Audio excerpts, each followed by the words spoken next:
शांति। 1 जून 2026 बाबा के महावाक्य। मीठे बच्चे, बाप की श्रीमत है, इस पुरानी दुनिया से अपना मुख मोड़ लो। जीवन मुक्ति के लिए तुम दैवी मैनर्स धारण करो।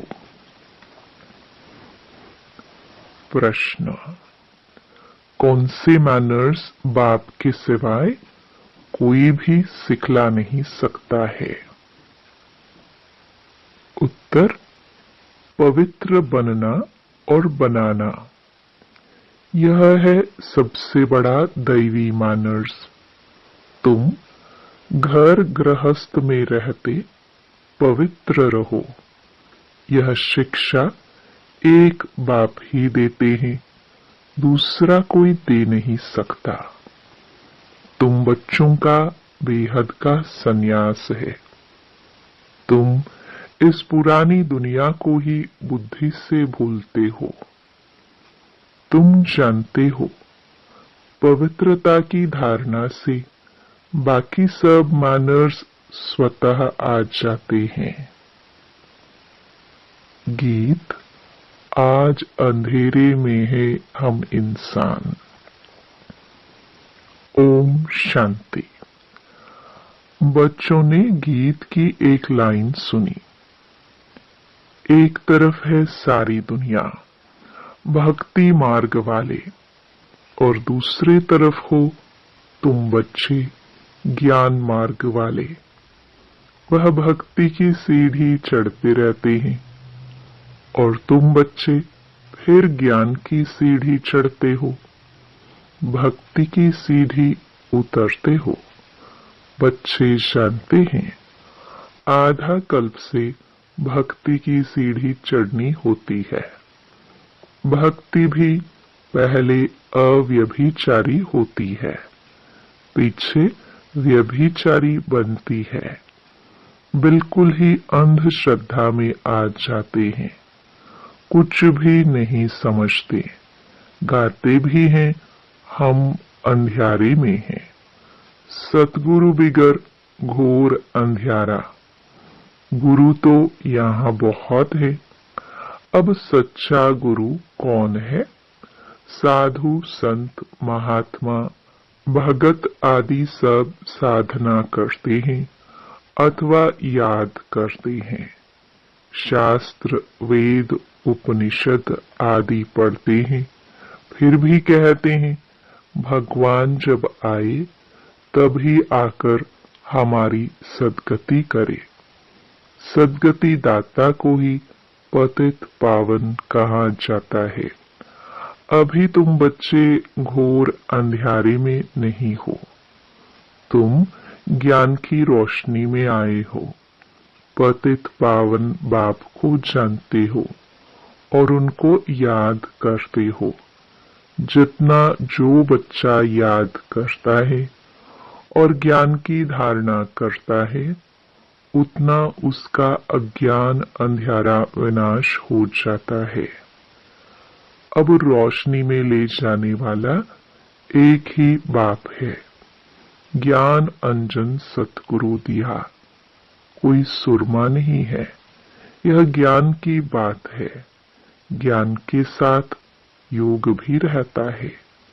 जरूर जो मनुष्य भक्ति सिखलाते हैं तो उससे भी योग रहता है। अब तुम बच्चों का बुद्धि योग लगा हुआ है निराकार परमपिता परमात्मा के साथ। तुम्हारे में भी नंबरवार है और कोई मनुष्य मात्र का परमपिता परमात्मा सर्वशक्तिमान के साथ योग है ही नहीं, सिवाय तुम बच्चों के। तुमको बाप से और मुक्ति जीवन मुक्ति धाम से योग लगाना पड़ता है। जीवन मुक्ति के लिए दैवी मैनर्स भी बहुत अच्छे चाहिए। इस समय तो सबके मैनर्स आसुरी है। परमपिता परमात्मा के भी गुण गाए जाते हैं न। मनुष्य सृष्टि का बीज रूप है, सत्य है, चैतन्य है, आनंद का सागर, ज्ञान का सागर है, पवित्रता का सागर है, फॉरएवर। उनका यह पद अविनाशी है और कोई मनुष्य का यह अविनाशी पद हो न सके। भल अभी तुम ज्ञान का सागर, पवित्रता का सागर बनते हो, परंतु लिमिटेड बनते हो। बाप कहते हैं मैं अनलिमिटेड हूं, तुमको अनलिमिटेड बना नहीं सकता, नहीं तो सारे सृष्टि का खेल कैसे चले, 84 जन्म कैसे भोगेंगे। तुम फॉरएवर बन नहीं सकते, तुमको लिमिटेड बनाता हूं। 21 जन्मों के लिए तुम बनते हो, 21 पीढ़ी भी लिखा हुआ है। तुम फॉरएवर बनो, यह ड्रामा में कायदा नहीं। मैं तो हूं ही एवर प्योर, मैं रहता ही हूं परम धाम में। मेरे पास ज्ञान, पवित्रता आदि है ही है। तुम भूल जाते हो तो इस समय बाप आकर बच्चों को घोर अंधियारे से निकाल ज्ञान और योग से पवित्र बनाते हैं। और कोई ऐसे कह न सके कि मैं परमधाम से आया हूं, अब मुझे याद करो। यह मेरे महावाक्यों की कोई कॉपी नहीं कर सकते। मैं आता ही हूं तुम बच्चों को 21 जन्मों के लिए राजाओं का राजा बनाने। तो बनना चाहिए ना, बनेंगे भी वह जो कल्प पहले बने हैं। तुम जानते हो कितने बच्चे पवित्र बनते हैं, कितने अजामिल जैसे पापी बन जाते हैं, कितने अशुद्ध मैले बन जाते हैं। बाप को आकर मैले कपड़े साफ करना पड़ता है। आत्मा ही मैली बनती है। आत्मा को समझाते हैं तुमको माया ने कितना मैला बनाया है। सिर्फ एक इस जन्म की बात नहीं, यह तो जन्म जन्मांतर की बात है। जो आत्मा को साफ करने के लिए लक्ष्य सौंप देता हूं। मुझे याद करो तो तुम्हारी आत्मा जो बुझी हुई है वह इस योग से जग जाएगी। जितना जितना मुझ बाप को याद करेंगे। स्मृति दिलाते हैं तुमको हमने स्वर्ग में भेजा था, फिर माया ने मैला बना दिया है। अब फिर मैं तुमको स्वर्ग का मालिक बनाने आया हूं। मैं इस ब्रह्मा तन से शिक्षा दे रहा हूं। आत्मा से बात करते हैं, हे बच्चे लौकिक बाप की विस्मृति करो। देह सहित देह के सब संबंधी भूल कर मुझ अपने बाप को याद करो तो तुम्हारी आत्मा साफ होती जाएगी। फिर तुमको शरीर भी भविष्य में नया मिलेगा। फिर तत्व आदि सब नए सतो प्रधान हो जाते हैं। बाप कहते हैं अब इस पुरानी दुनिया को भूलते जाओ। मुझे याद करो तो तुम मेरे पास आकर फिर स्वर्ग में जाएंगे। यह पुरानी दुनिया है, इसमें कोई चीज बनाते हैं तो उस पर नया नाम रख देते हैं। जैसे नई दिल्ली, पुरानी दिल्ली कहते हैं। पुरानी दुनिया तो पुरानी है ना। अब तुम बच्चों का इस पुरानी दुनिया से बुद्धि योग बिल्कुल हट जाना चाहिए। हम आत्माओं का स्वीट होम व निर्वाण धाम है, वहां जाना है। अपने को आत्मा निश्चय करना पड़े। बाप कहते हैं मुझे याद करो तो अंतमति सोगति हो जाएगी। मनुष्य जो अनेकों को याद करते हैं, कोई किसी गुरु को, कोई श्री कृष्ण को। श्री कृष्ण आदि कहाँ गए यह कोई नहीं जानते, यह नहीं समझते। पुनर्जन्म में सबको आना है। यह रस्म रिवाज सृष्टि के आदि से चली आती है। सतयुग आदि में देवी देवताएं हैं, जरूर पुनर्जन्म वहां से ही शुरू हुआ होगा। पहले पहले है श्री कृष्ण फर्स्ट पवित्र मनुष्य, उनकी महिमा जास्ती है। लक्ष्मी नारायण की इतनी नहीं है, क्योंकि बच्चे पवित्र सतो प्रधान होते हैं, तो महिमा बच्चों की गाई जाती है। श्री कृष्ण की बहुत महिमा है, परंतु यह नहीं जानते कि कृष्णपुरी है कहाँ। वैकुंठ कहते भी हैं सत्युग को, फिर पता नहीं श्री कृष्ण को द्वापर में क्यों कह दिया है। वही चीज दूसरे कोई नाम रूप देश में आ ना सके, वही नाम रूप दूसरे जन्म में हो नहीं सकता। श्री कृष्ण तो सत्युग में था, तुम जानते हो। यह जगदम्बा जगत पिता जाकर लक्ष्मी नारायण बनते हैं।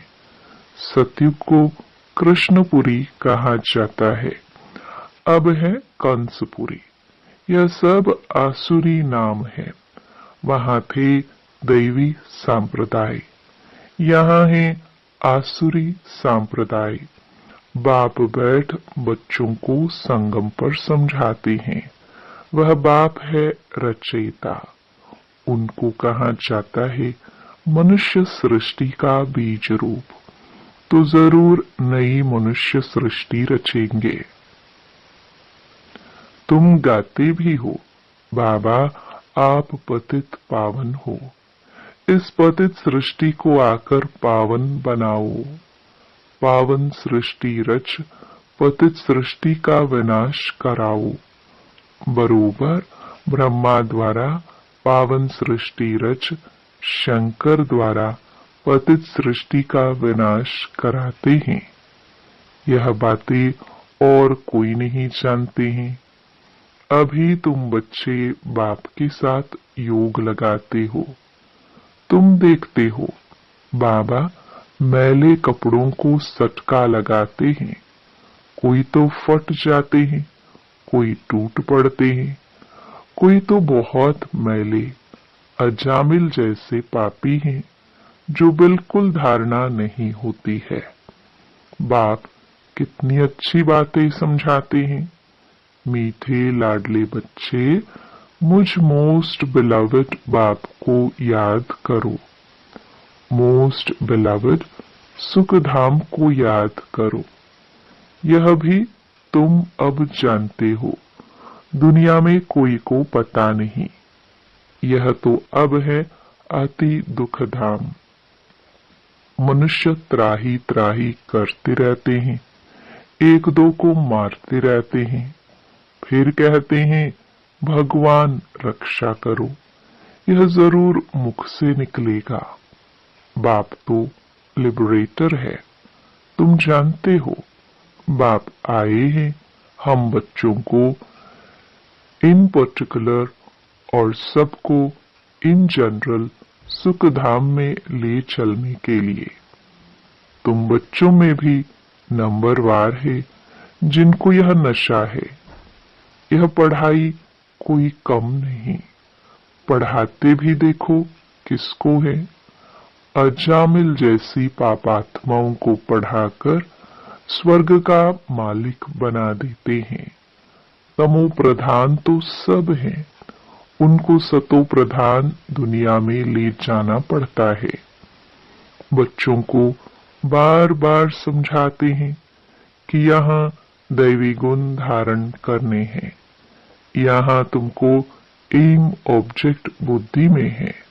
यह पवित्रता के मैनर्स और कोई नहीं सिखाते।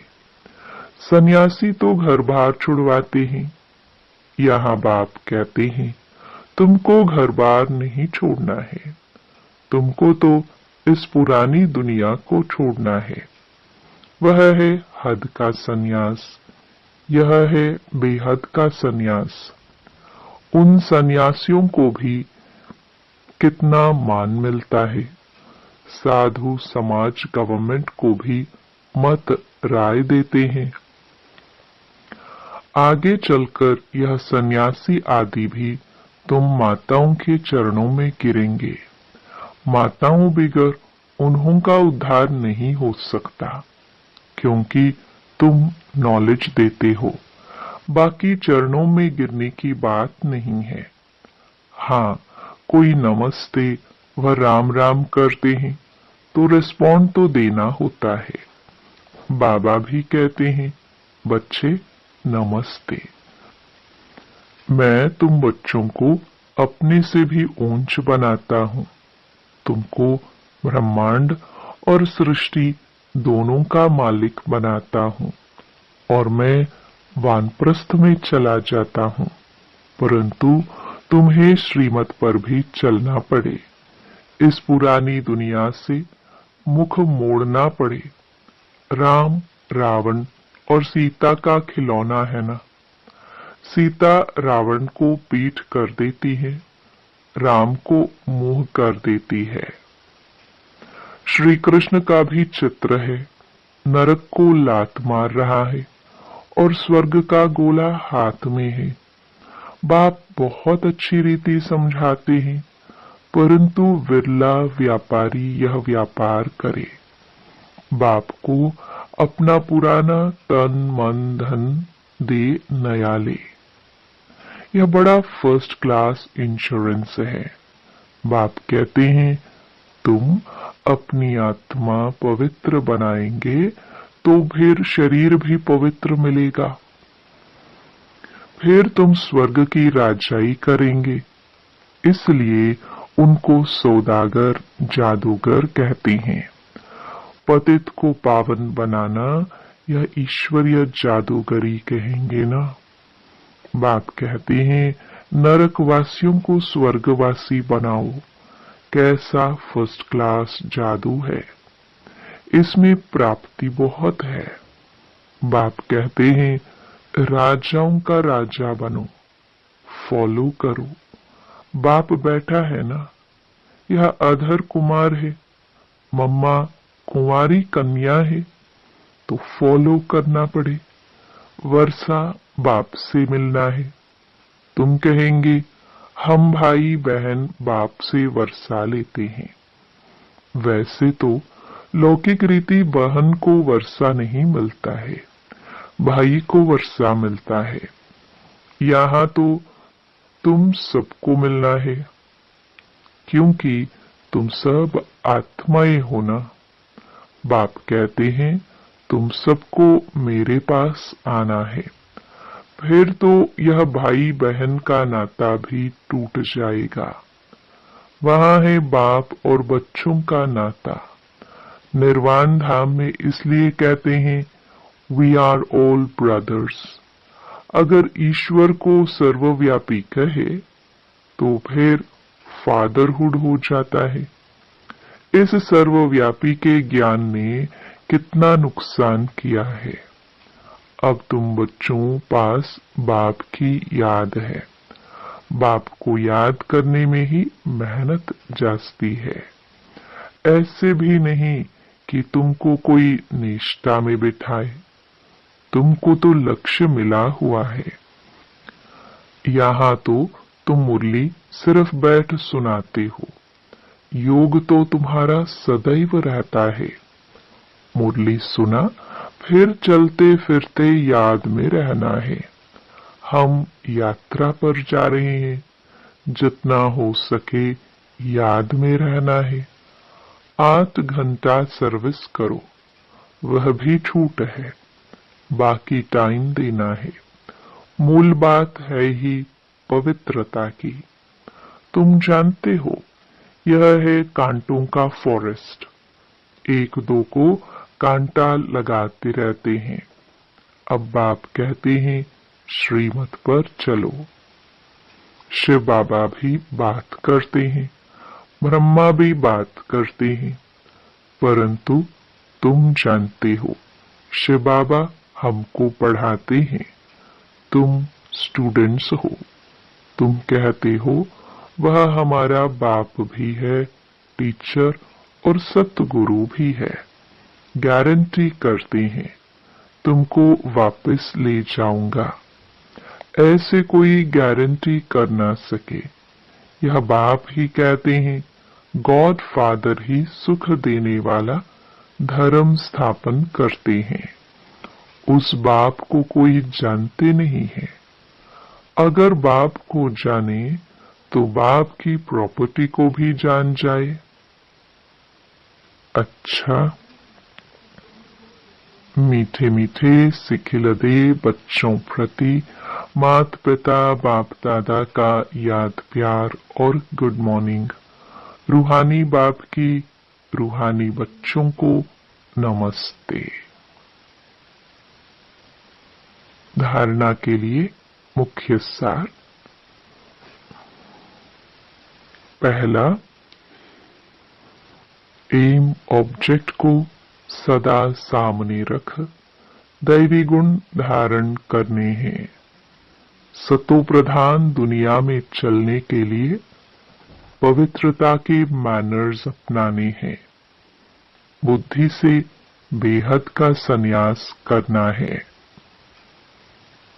दूसरा, मोस्ट बिलवड बाप को और अपने सुख धाम को याद करना है। इस दुखधाम से बुद्धि का योग निकाल देना है। वरदान, सर्व के गुण देखने व संतुष्ट करने की उत्कंठा द्वारा सदा एक रस उत्साह में रहने वाले गुण मूर्त भव। सदा एक रस उमंग उत्साह में रहने के लिए जो भी संबंध में आते हैं उन्हें संतुष्ट करने की उत्कंठा हो। जिसको भी देखो उससे हर समय गुण उठाते रहो। सर्व के गुणों का बल मिलने से उत्साह सदा के लिए रहेगा। उत्साह कम तब होता है जब औरों के भिन्न भिन्न स्वरूप, भिन्न भिन्न बातें देखते सुनते हो, लेकिन गुण देखने की उत्कंठा हो तो एक रस उत्साह रहेगा और सर्व के गुण देखने से स्वयं भी गुणमूर्त बन जाएंगे। स्लोगन, बेहद के वैराग्य वृत्ति का फाउंडेशन मजबूत हो तो सेकंड में अशरीरी बनना सहज है। ये अव्यक्त इशारे सदा हर्षित रहने के लिए अपनी नेचर को सरल बनाओ, सहनशील बनो। अपने इस चेहरे को सदैव हर्षित बनाना, यह संगम युग की सबसे बड़ी गिफ्ट है। चेहरे पर कभी भी कोई परेशानी की रेखा ना हो। जैसे संपूर्ण चंद्रमा कितना सुंदर लगता है, वैसे अपना चेहरा सदैव हर्षित रहे। चेहरा ऐसा चमकता हुआ हो जो और भी आपके चेहरे से अपना रूप देख सके। इसके लिए अपनी नेचर को सरल बनाओ, सहनशील बनाओ। ओम शांति।